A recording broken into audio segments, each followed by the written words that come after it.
Remember, the evidence is the truth that a theory must mimic if the theory is correct. Okay, let us ponder over some evidence concerning the August 8th fire in Hawaii. Hi everyone, in my last video, you may recall seeing this red roof house and blue car in my 20-second intro video clip, taken from footage of CBS News, 60-second video. In my 20-second introduction clip, you saw the CBS reporter expressing astonishment over this red roof house surviving the Maui fire. Well, in today's video, I'm going to share with you an interesting observation that caught my attention during editing the CBS 60-second news footage. To start, let's view the full 60-second footage of the CBS News report. Please pay close attention. In the middle of the disaster zone in Lahaina, Hawaii, sits this 100-year-old house. Its owners say it's a miracle. When the wildfire swept through on August 8th, it destroyed every single one of the neighboring homes. But this house on Front Street remained standing, seemingly unharmed by the flames that at one point surrounded it. How? A little luck and a lot of preparation.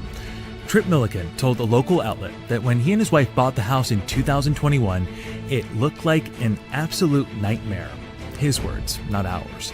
So they revamped the property, installing a commercial-grade steel roof and replacing old landscaping with river stones directly around the house. The house is also made of California redwood, a tree known for its fire-resistant qualities. But it's those river stones that really help save it, experts say, as one of the biggest risks to homes during wildfires is nearby plants that can be set ablaze by embers. Milligan says he and his wife still feel guilty about their home survival in the midst of a sea of ashes and tragedy, but they're hoping their community can look to it as a symbol of hope. Okay, I call this CBS report the Red Roof House Diversion Theory. But this is not the focal point, because what you saw in the introduction my last video was only the first 20 seconds of that 60-second CBS News footage. To make my point, we must view the 20-second edited clip you saw in my last video. So, let's do that. In the middle of the disaster zone in Lahaina, Hawaii, sits this 100-year-old house. Its owners say it's a miracle. When the wildfire swept through on August 8th, it destroyed every single one of the neighboring homes. But this house on Front Street remained standing, seemingly unharmed by the flames that at one point surrounded it. How? A little luck and a lot of preparation. Okay, this was the intro of my last video. So, let's freeze this frame, because in it is my observation and mistrust with the CBS News reporter, who paid no respect to other surviving things seen in this frame which we are now watching. Notice anything odd in the midst of the charred material? Certainly, a blue car way in the background. It appears to have survived the devastating so-called wildfire. Let's have a close-up look. I'm going to zoom in on it. Shit, there is burned structure in the way. We don't have a clear view, but no problem. You saw better footage of this blue car that can determine whether or not it survived the fire, while its surrounding reduced to ash. So, let's fast forward to some better camera angles. Okay, beautiful. We have a survivor, a blue car in the midst of all the charred material. From this camera position, we see 3 burned down cars. One here, and 2 across the street. But this one we don't have a clear view in this short. But don't worry, you will see it clearer from an aerial photo angle. So, from what we have seen is that this blue car survived the fire. Let's evaluate it from a clearer camera position.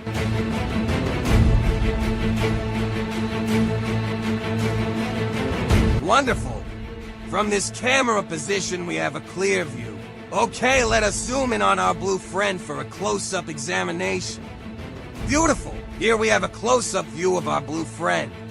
From first glance, as expected, we can see that this blue car is covered with ash all over. A clear indication that it has been sitting in that same spot during the incineration of its surrounding. We see both the front and rear windscreen still intact. A little damage to the rear windscreen rubber. Glass windows of both doors intact. Tail light fixture scotched a little. Front light fixture appears okay. Rear bumper scorched a little, also. Side molding scotched a little. Both rims and tires look okay. Tires are still inflated. Now, I promised to show an aerial view of the incinerated surrounding of this blue car from video. Footage taken from another news source. From this angle, we can identify both taillights and rear bumper. Let's zoom in a little. Amazing! Everything appears okay. And from this front view close-up short, we can identify both headlamps, grille, and bumper. And both side mirrors are visible. Look at the surrounding of this vehicle. Unbelievable sight. Fire devastation on all sides, far as the eye can see. This sight is unbelievable. So, in conclusion, the blue car as seen in this CBS News video footage survived the fire, though it's not made of California redwood, nor surrounded by river stones. Therefore, the redwood and river stone story is bullshit. In fairness to such anomaly, this blue car is equally newsworthy. But don't take me wrong, this video is not about the survival of one object over the other, because there are several parallels of this anomaly. Now, my objective was to raise the important question: why did the Maui so-called wildfire burn some things while things in the immediate surrounding remain virtually untouched? There are many similar cases, but what bothers me most are the cases where metal melting temperature combustion appeared spontaneously. Yeah, you heard right, cases where fires all of a sudden appear, burning remote objects, leaving behind footprints of almost perfect burnout circles, and streams of flowing molten metal. Case in point, take a look. We jumped in the car, but immediately hit bumper-to-bumper traffic. It was gridlocked. Everyone was trying to evacuate, but traffic just wasn't moving. We didn't know if we should stay in the car or make a run for it. It took about 45 minutes to get out of Lahaina, and I've heard stories from people that were only a few minutes behind us in the same line of cars that they witnessed vehicles exploding one by one in front of them until they had no choice but to jump into the ocean.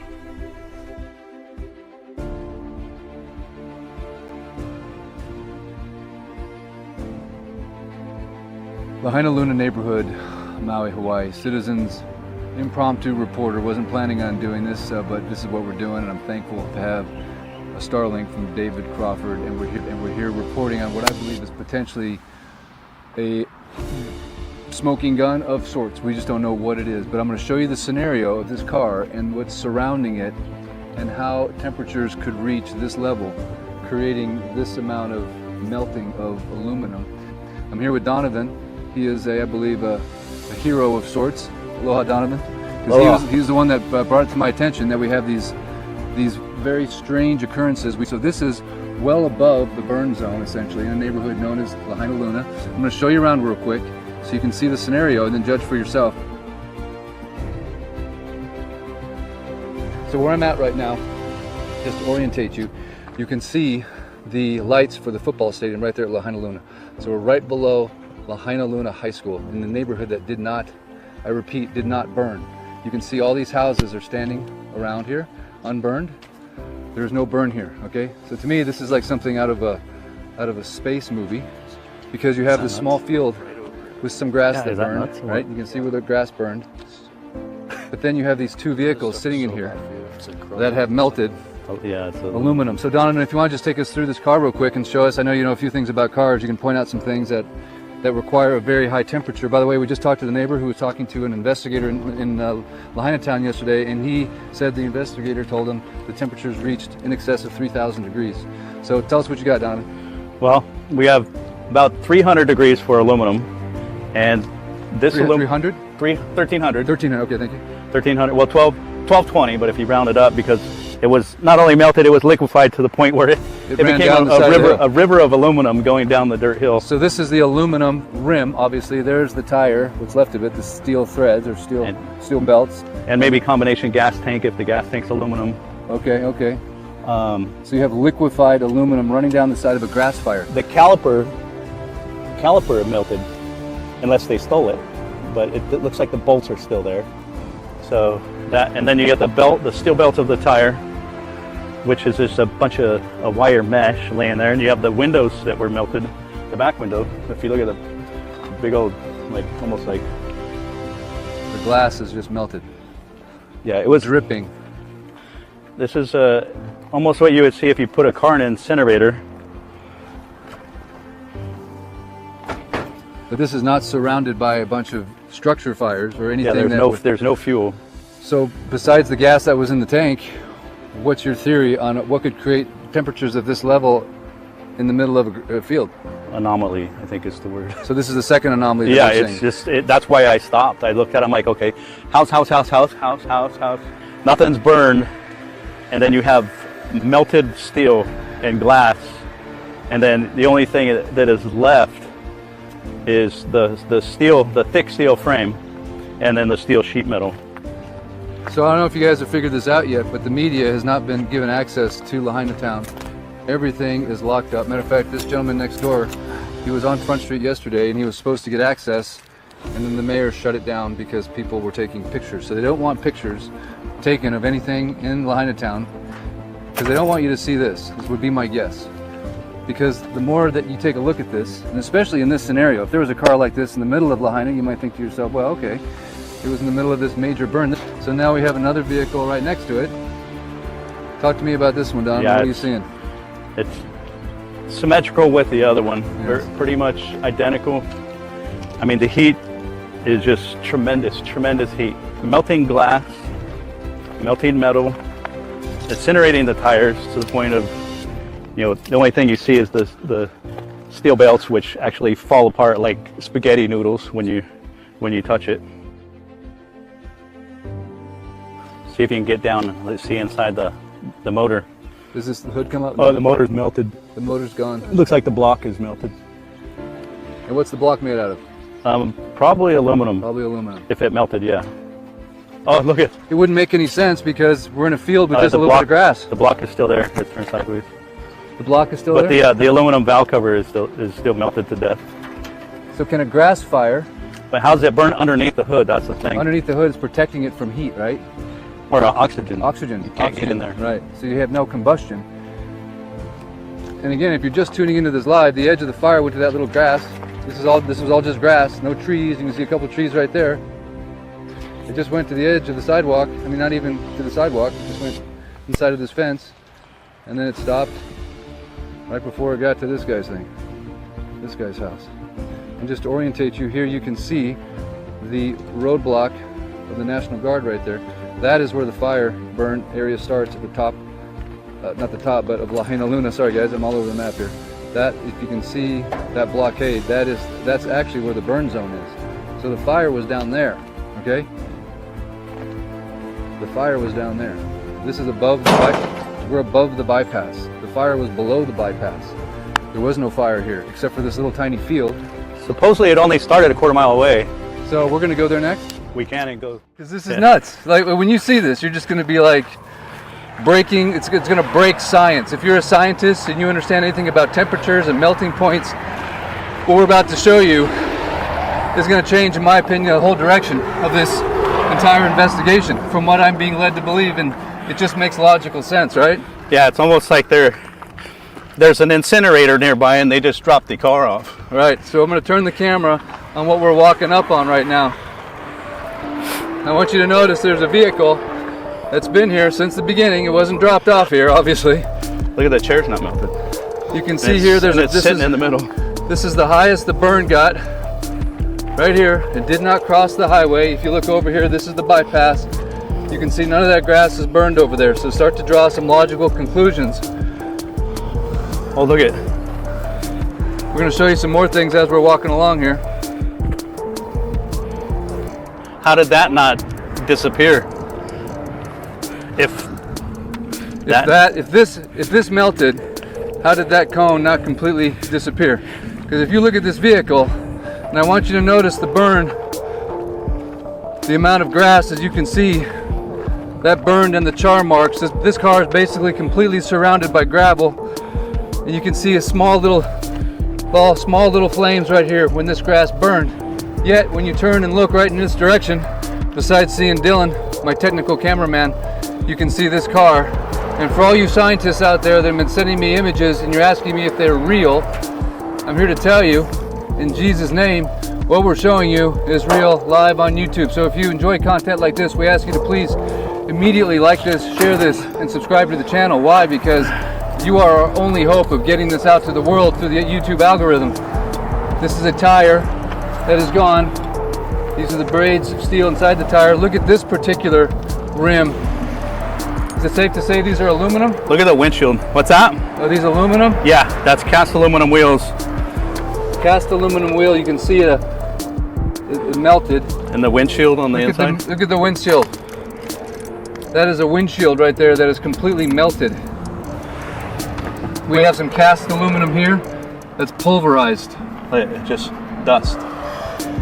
How is that possible for a grass fire that did not come from this direction? Because you can see there's nothing that's been burned over here. What could cause that type of destruction when you have a grass fire on this side that obviously didn't connect? But even if it was a grass fire, and it's still only half burned. I mean, yeah, you can see there's even some grass over here that's still standing. It's not even been burned. So even down below, directly below this, you can see some wood fence posts that were burned, but you can see all that grass is still good.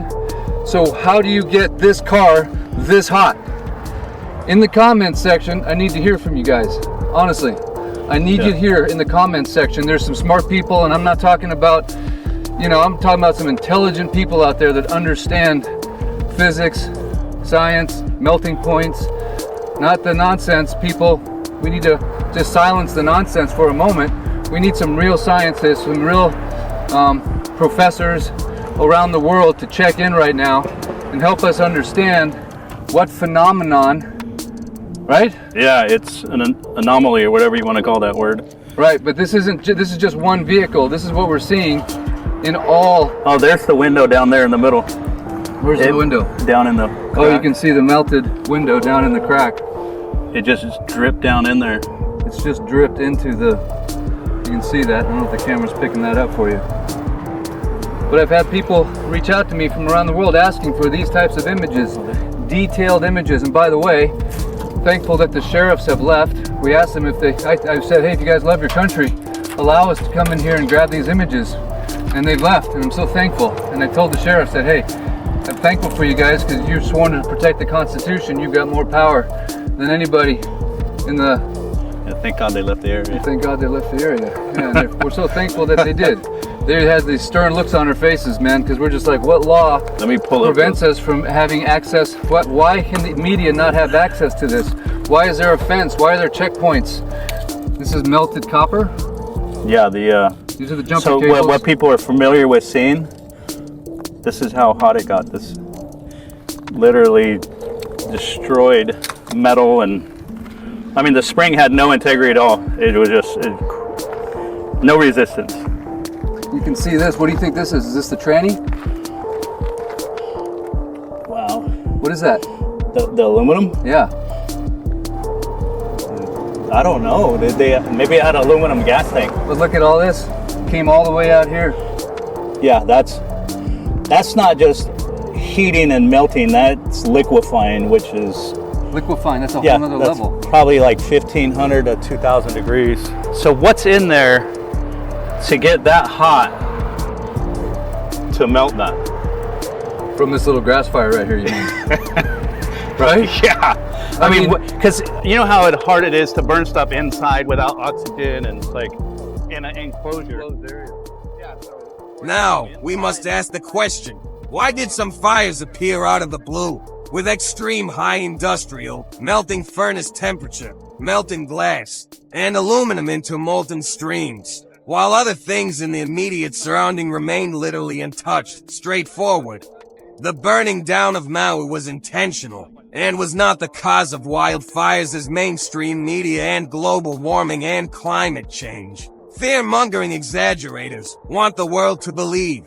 Other video footage I have seen concerning the fire in Maui indicates that some type of directed microwave energy laser weapon must have been used, targeting some things while skipping other things. The same technological weapon used in 9/11 to bring down the Twin Towers and Building 7 at the same time, incinerating vehicles parked distance away from the towers. This is the same weapon used in Maui and elsewhere. Before going further, let's reflect a little on the burned down vehicle anomalies of 9/11. You said you saw melted tour buses, melted cars. The cars that were right down there, it was just unbelievable. They were twisted and melted into nothing. The debris is just unbelievable. And then you can see fire trucks and police vehicles that were down there early that all their windows, the windshields are completely blown out must have been from when debris dropped. But even more jarring, I think, is this scene right here. Look at these two cars placed on top of one another. I think when you think about the impact that these planes must have had, it's hard to visualize. I don't know what to say. Because everything melted. But here, at least you have some remnants. You have literally an engine that is melded together with other parts of the car. Moving over, you've got another car they moved here. It looks like it's been through a war. You can see the papers, all the burned out papers from the building. You see the soot and the dirt, and it just shows you how devastating this blast was. Look across the street there. You've got a Con Ed truck that, some of the Con Ed people now looking at, examining, trying to figure out which truck that actually was. But that truck, too, in terrible shape. So while many of the items, the steel was literally melted. Many of the items, the steel was literally melted. Many of the items, the steel was literally melted. Look at these two cars placed on top of one another. I think when you think about the impact that these planes must have had, it's hard to visualize. I don't know what to say. Because everything melted. But here, at least you have some remnants. You have literally an engine that is melded together with other parts of the car. Moving over, you've got another car they moved here. It looks like it's been through a war. You can see the papers, all the burned out papers from the building. You see the soot and the dirt, and it just shows you how devastating this blast was. But yeah, these poor reporters, they're doing the best they can. Remember, the evidence is the truth that a theory must mimic if a theory is correct. Starting out with a theory, if you haven't figured out what happened first, you're just solving an imagined problem, not a real problem. So it's so important to look at the evidence. As we've seen, the evidence is showing us a different story than what we were led to believe. Now this toasted bus, notice there's no big flame marks running up beside the bus. No scorch marks. Is this echoing? Oh. And then we have also this vehicle that's already rusted. You can see Building 7 is still standing. Every car up this road was toasted in some way. Every vehicle. I call this the swamp. I think you can see why. Is it the sound? Oh, yeah. No door handles. Yeah. Not a trace of window glass.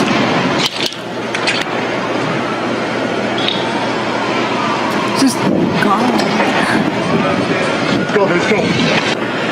3, 2. Oh, man. More debris falling from a nearby building, the World Trade Center. We're at West Broadway and Barclay. Very difficult to breathe here, but look around. This must have been ground zero where this thing blew up.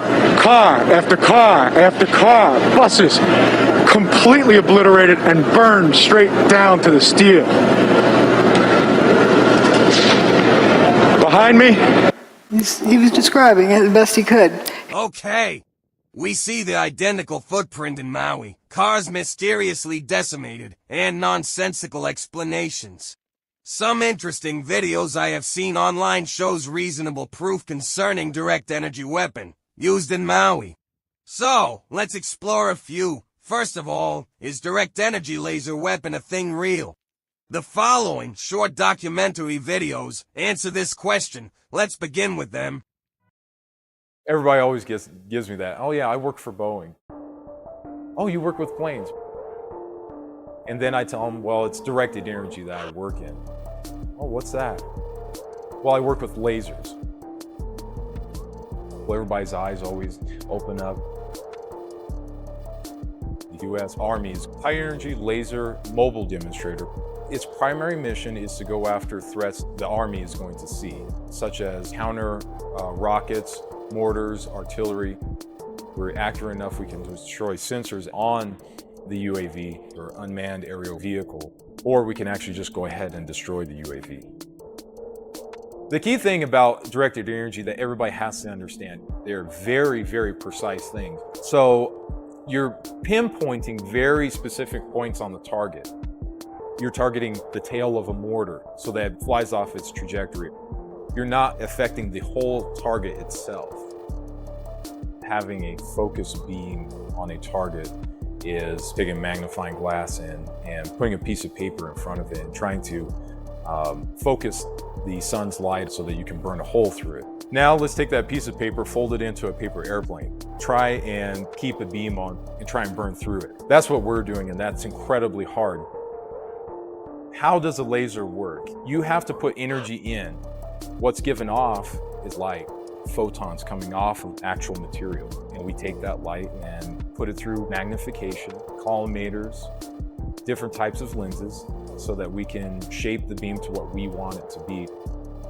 The key mission, you want to protect your troops on the ground. You've seen them in Star Wars, Battlestar Galactica, and dozens of science fiction and fantasy stories. But laser weapons are just make-believe, right? Well, maybe not. Energy weapons are real, and they're a lot more powerful than the novelty laser pointers that you're probably familiar with. Though they might not look like you imagine them. Take the US Navy's LAWS laser system, for instance. This experimental 30 kilowatt solid-state laser was installed on the USS Ponce in 2014. It's a real, fully operational directed energy weapon. And while it doesn't shoot out brightly colored blasts of energy like you might have seen in movies or TV shows, this invisible laser weapon still packs quite a punch. In tests, the Navy has used it to detonate explosives from a distance, burn out the engines of approaching boats, and have even used it to shoot down small, unmanned aerial aircraft. It's not even hard to use. When the Navy first showed this laser off, Rear Admiral Matthew Clunder told reporters that anyone who could play Xbox or PS4 games could use the USS Ponce's new energy weapon with ease. And not only is it an effective, undetectable weapon, but because there's no explosives, propellant, or gunpowder, it's safer to operate than traditional weapons. It's more affordable, too.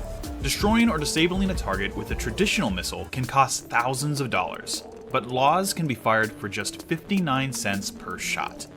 And the USS Ponce's energy weapon is just the beginning. Lockheed Martin has been working to help the Navy develop its next directed energy weapon system, the high-energy laser with integrated optical dazzler and surveillance, or Helios for short. It's a 60 kilowatt laser, twice as powerful as the LAWS weapon.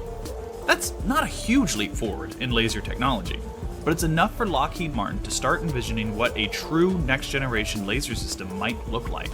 From systems that integrate Helios lasers with existing radar and targeting systems to eliminate threats at sea, to developing tactical airborne laser pods that can be mounted on military jets. Although those lasers won't be designed for aerial combat, but rather to help pilots defeat surface-to-air and air-to-air missiles before they reach their targets. And truth be told, that kind of defense capability is what most directed energy weapon systems are focused on today. Not attacking targets with space-age lasers, but using them to defend against drones, UAVs, and potential attacks. And that's an idea that's been a long time coming. Back in the 1980s, the Reagan administration's Strategic Defense Initiative hoped to build a fleet of laser-equipped satellites that could shoot down Cold War missile threats. The program's ambition outstretched its technology at the time, and it was eventually shut down in 1993. But now, decades later, we're finally catching up to the idea, just on a little smaller of a scale. So, yes, laser weapons are real.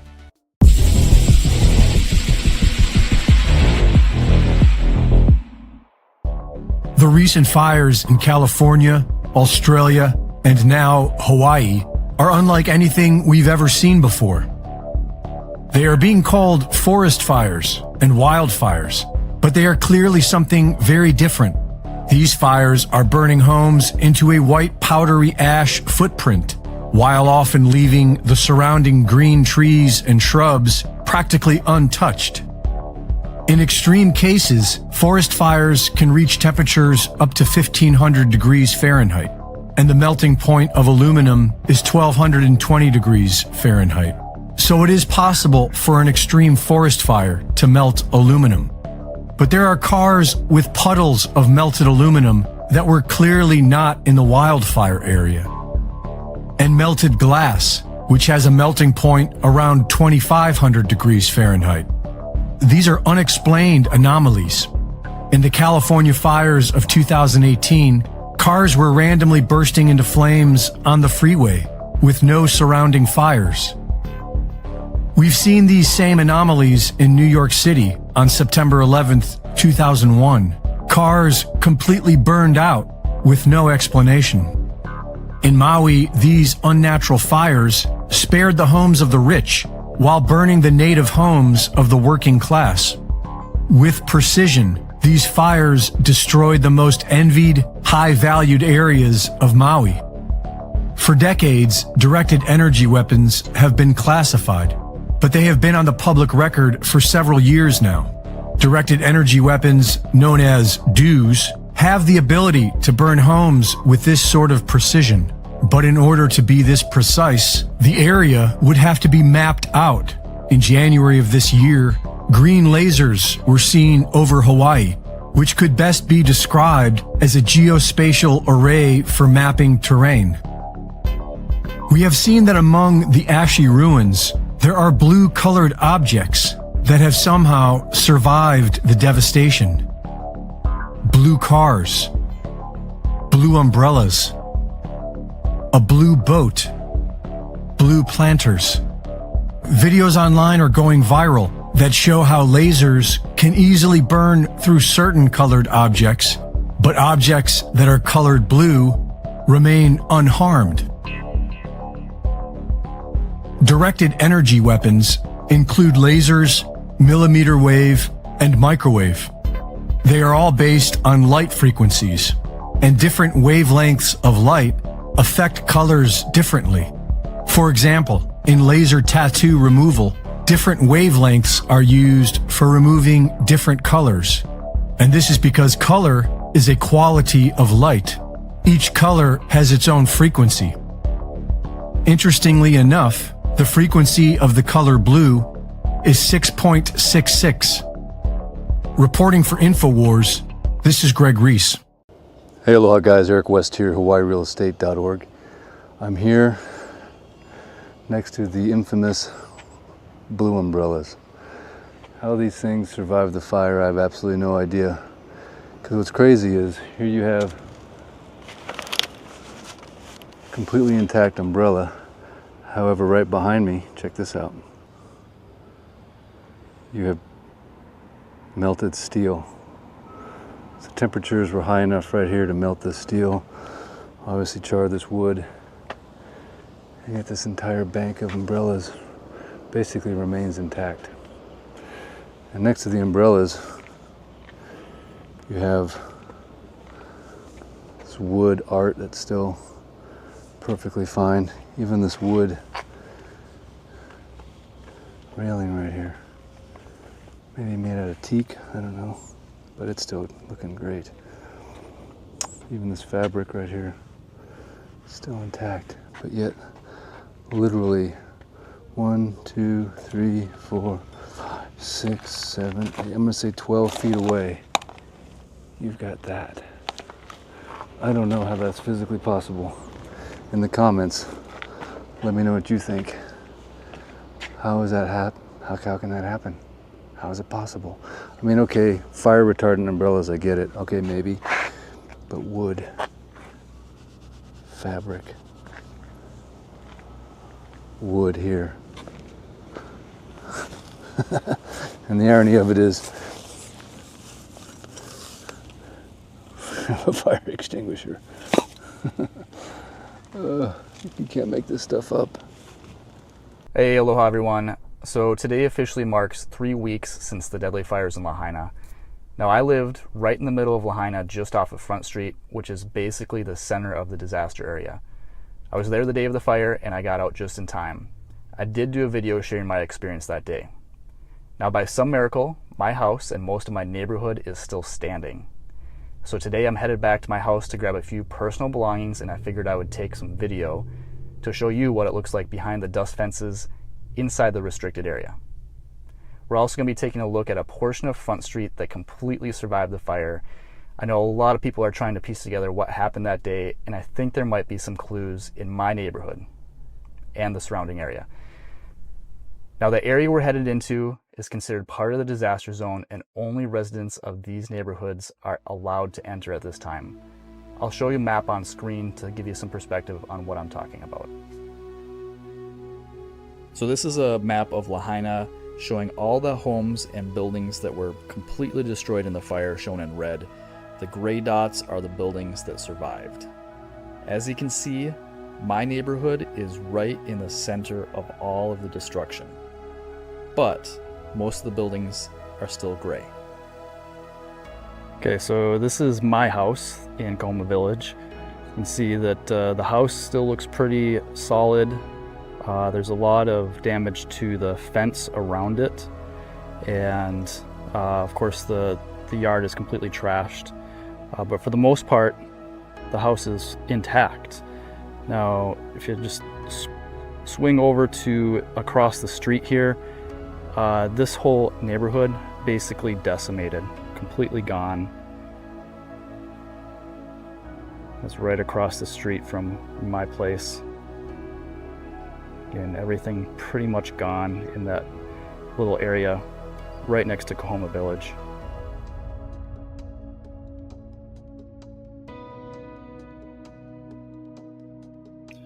Okay, so let me show you something that might have saved our life.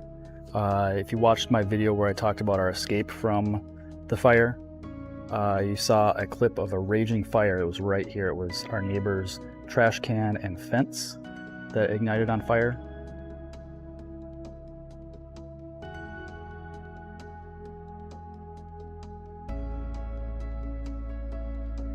And that was our cue to get out of here. That's why we left when we did.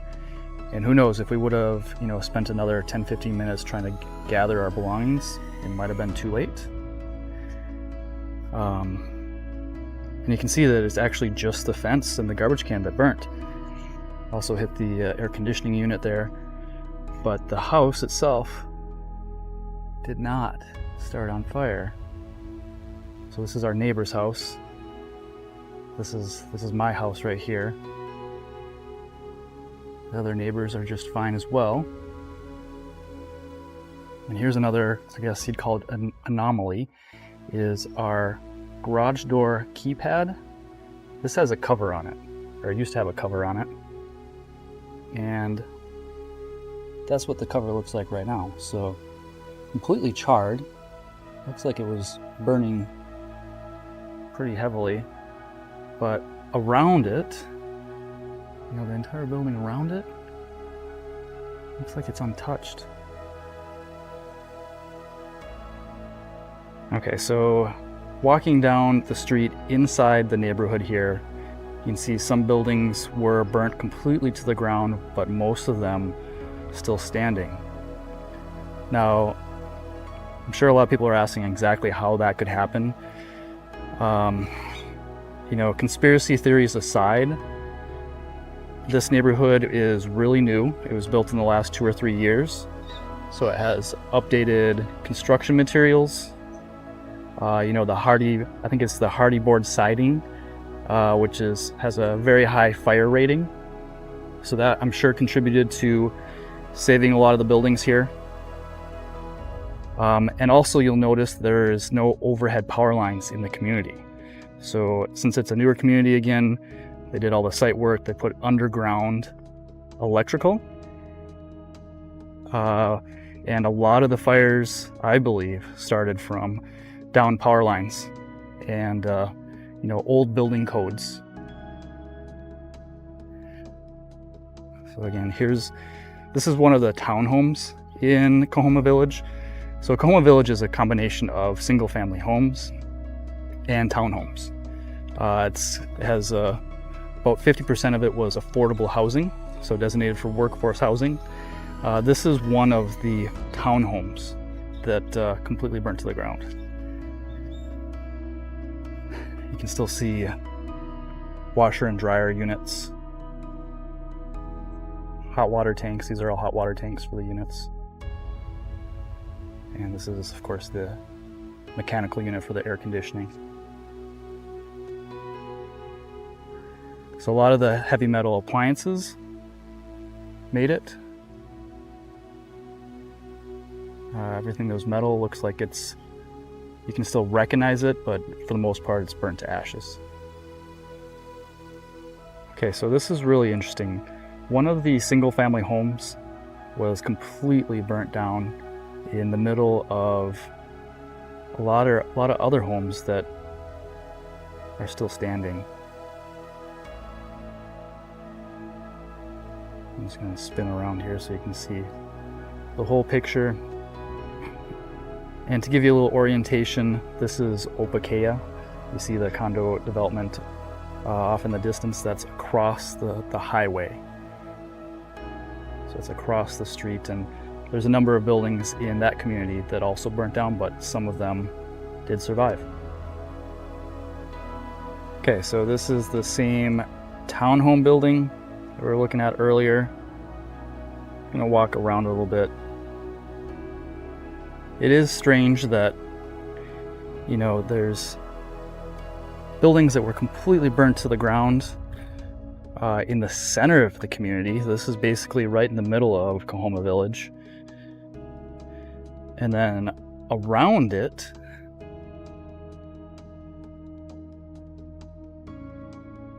most of the houses are still standing. You can still see green vegetation. You know, it's been 3 weeks almost since the fire, so no water. A lot of the grass is starting to turn yellow, and a lot of plants are starting to die, but they did survive the fire.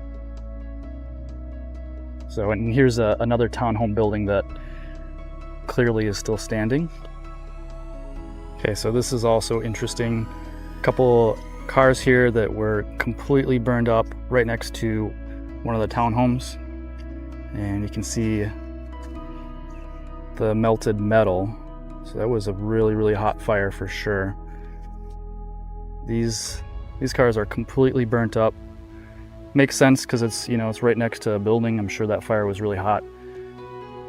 But then you do have a car here that was also next to that same building that did not fully ignite. It's just kind of melted in the front.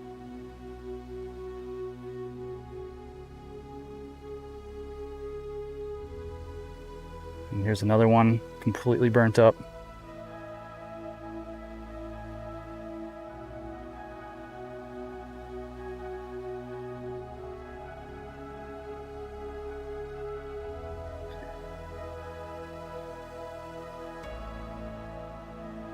And here's a car, of course, completely burnt up. You can see it melted the glass.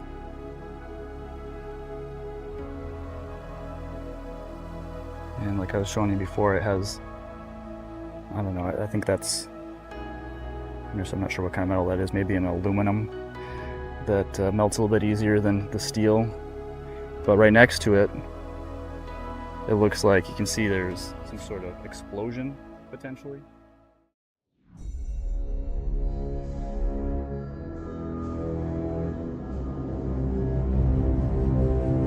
One thing about evidence is that it's there, it's truth. The evidence is always the truth.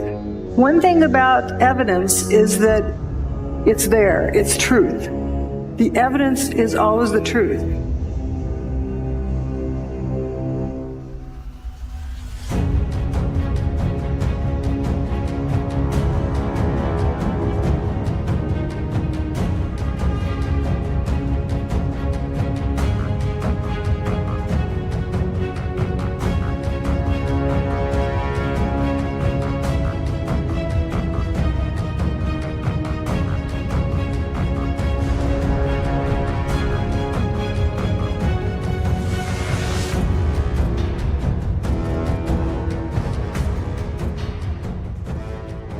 Where did the towers go?